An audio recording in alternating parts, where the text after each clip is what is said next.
In 1945, the Provisional Government of France authorized the creation of a government institution for nuclear research to be led by Frédéric Joliot-Curie. Even though Charles de Gaulle, France's de facto leader, and Joliot-Curie had very different agendas, as Garrett Martin explains, they found common ground. As soon as the war ends, essentially, in 1945, I know that de Gaulle meets Joliot-Curie. They decide to create le Commissariat à l'énergie atomique, or the Atomic Energy Commissariat, a sort of structure in order to continue to build upon the scientific discoveries of the French scientists before the war.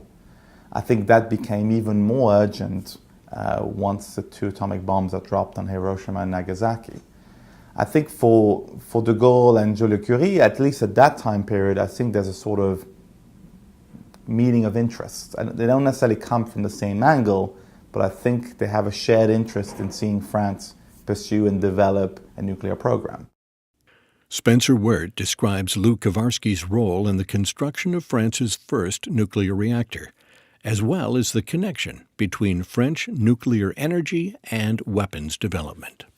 Kowarski built their first reactor, Zoe, with the help of a lot of information, of course, that he had brought back from Canada, some of which came from the United States ultimately, and some of which he had developed himself, and set to work in the complete chaos and misery of post-war France to set up a new source of energy. It didn't hurt that France was absolutely devastated. The power went off all the time. If you could even get power, they were short on coal. People were literally freezing in the dark. So getting a new source of energy was certainly a good idea for post-war France. Also, France, of course, didn't have any oil. The hitch, of course, was that if you build a reactor, then you're building a way to get an atomic bomb.